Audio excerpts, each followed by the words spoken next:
que vous allez tous et toutes très bien.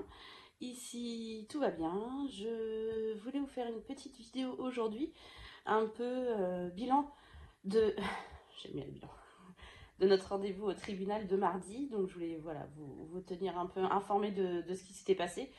À l'origine, je voulais le faire sur la vidéo bilan de là à la fin de la semaine, mais bon, je préfère vous prendre comme ça, entre nous. Parce que ça va pas être une vidéo très très longue, mais voilà, ça n'intéresse pas spécialement tout le monde sur les vidéos bilan. Du coup, je préfère voilà, vous prendre là. Les gens qui ont envie de regarder et de savoir comment ça s'est passé, et ben ils pourront regarder. Les gens qui préfèrent regarder la vidéo bilan pourront regarder la vidéo bilan. Je suis un peu essoufflée, je viens d'emmener les enfants. Je suis désolée. Donc voilà, au moins deux vidéos bien distinctes, et ça me permet de vous faire une deuxième vidéo sur la semaine, cette semaine. Alors je suis désolée si ça bouge un peu, oh pardon, décidément, parce que je n'ai pas mis de trépied, mon téléphone étant en charge avec le trépied, c'est pas pratique, du coup j'ai décidé de le prendre à la main, mais du coup ça bouge un peu, donc j'en suis désolée. J'essaie de me stabiliser, mais c'est pas évident. Voilà, alors, mardi, nous étions... Oh, je suis désolée. Nous étions le 7 mars, jour de grève en plus, c'était l'idéal. Donc, jour de grève, école fermée, on avait l'espoir d'être tranquille pour notre rendez-vous, malheureusement. Non, les enfants avaient grève, enfin, faisaient grève. Enfin, pas les enfants, mais les écoles. Du coup, on a pu caser chez une amie le temps de notre rendez-vous. Heureusement, ça aurait été compliqué d'y aller avec eux.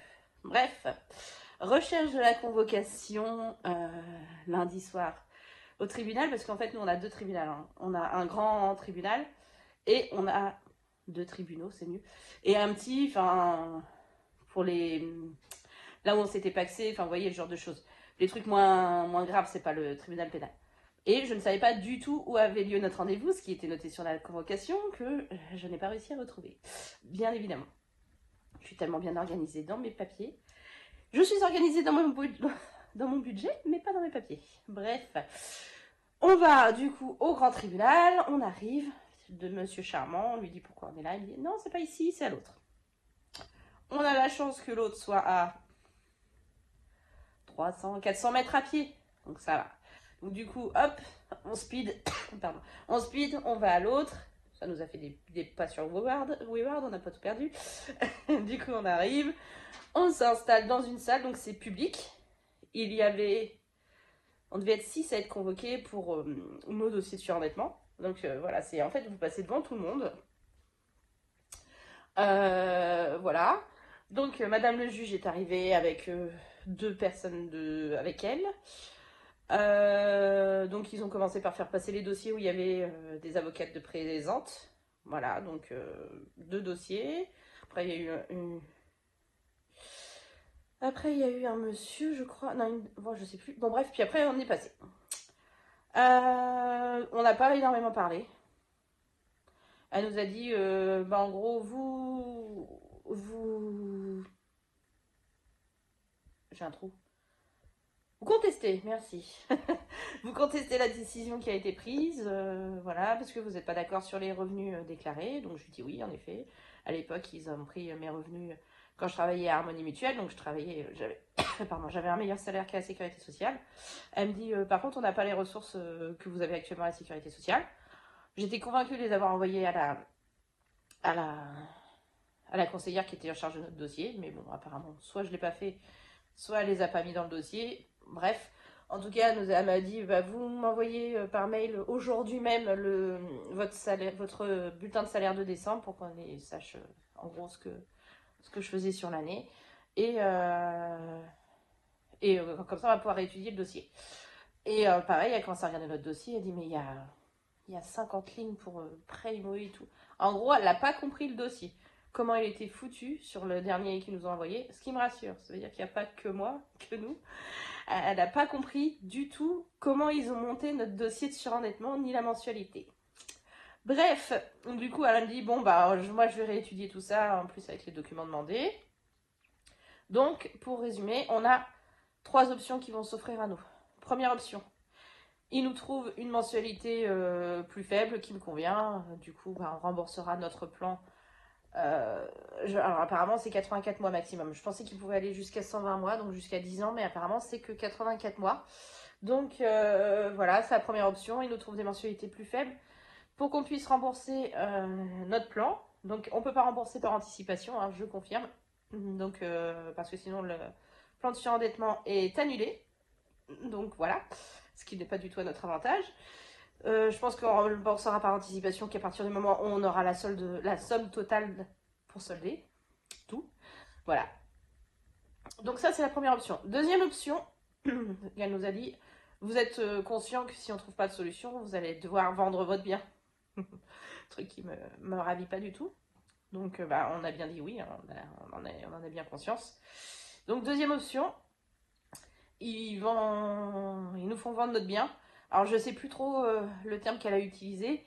Bref, parce que nous on lui dit la vente de notre bien, ça solde pas déjà ça solde pas l'intégralité du prêt IMO et ça solde pas du tout les prêts conso. Elle dit, alors je sais plus comment elle appelle ça. C'est pas une liquidation, mais oui c'est une liquidation des dettes. On me dit en gros la vente de votre bien pour cette raison-là vous permettra de solder, d'avoir l'effacement de toutes vos dettes. Alors, j'avoue que dans un sens, c'est assez séduisant. Mon mari a été emballé lui. Ce qui m'ennuie, c'est de vendre l'appartement parce que, mine de rien, on est quand même propriétaire, donc c'est quand même un logement à nous. Moi, je m'y sens bien. En plus, on a plein de projets de travaux à faire à l'intérieur. Les enfants sont bien. Alors, c'est vrai que les enfants, ils n'ont qu'une chambre pour deux pour l'instant. Enfin, pas pour l'instant, ils n'ont qu'une chambre pour deux. Mais, voilà, il y a l'école à côté. Ma fille, elle a fait toute sa première partie de scolarité ici. Elle a ses amis. Enfin, moi, ça m'ennuie de la faire changer d'école et tout. En plus, faire un déménagement, je sais que c'est cher. Et vu tout ce qu'on a, moi, je veux passer par des déménageurs, clairement. Du coup, ça me faire des frais en plus. Et franchement, ça m'intéresse pas du tout. Donc ça, c'était l'option numéro 2. Alors, par contre, c'est sûr, c'est la plus rentable pour nous, hein, c'est clair. Et l'option numéro 3, c'est qu'on va être dans l'obligation de vendre notre bien. Et là, c'est l'option où la vente de notre bien, clairement, ne solde pas tout. Hein, et donc, on va avoir... Après, on redépose un dossier de surendettement pour pouvoir payer nos dettes. Alors ça, c'est clairement pas l'option qui m'intéresse du tout. Voilà, donc c'est un peu... Voilà, on est un peu dans l'incertitude. Elle nous a dit qu'on aurait un retour le 9 mai. Donc voilà, ils prennent 2 mois pour étudier le dossier et nous trouver la meilleure solution. Donc clairement, moi, j'espère que ce sera la solution numéro 1, qu'ils arrivent à trouver une mensualité qui nous convienne. Et puis au pire des cas, je reverrai tout mon budget, mais j'ai vraiment pas envie de vendre. L'option qui plaît le plus à mon mari est bien sûr la numéro 2, mais c'est pas sûr du tout qu'il puisse l'obtenir. Et franchement, moi, ça m'ennuierait. Donc voilà où on en est aujourd'hui. Donc pas trop d'avancement. Pour l'instant, le budget ne va pas bouger pendant au moins avril-mai. Et puis le temps de mettre en place, je pense que ça sera au mois de juin ou juillet. Je sais pas encore. Enfin, faudra voir. Donc on est encore au moins 2 mois à être tranquille avec ce budget-là. Après, affaire à suivre. Hein. Donc je vais faire le maximum pour remplir au moins mes défis.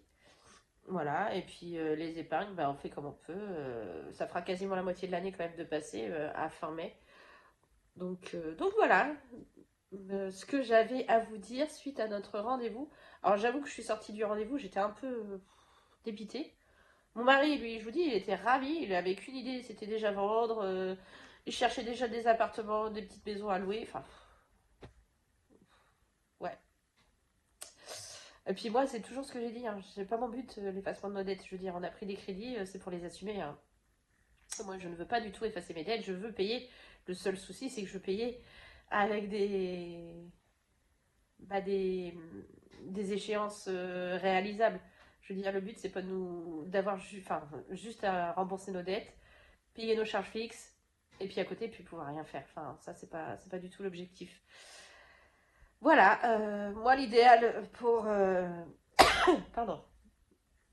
Pour ce qui est de la mensualité, par rapport à ce que j'arrive à mettre en épargne, en gros, c'est tout ce que j'arrive à mettre en épargne en début de mois. Ce serait que ça parte dans les crédits. Donc, moins de 1000 euros, ça c'est sûr, ce serait l'idéal. Entre 6 et 800, ce serait pas mal. Voilà, affaire à suivre. Donc, de toute façon, je vous tiens informé. Hein, le 9 mai, normalement, on aura des nouvelles. Donc, je vous tiens informé. Puis, on verra ce que ça va donner.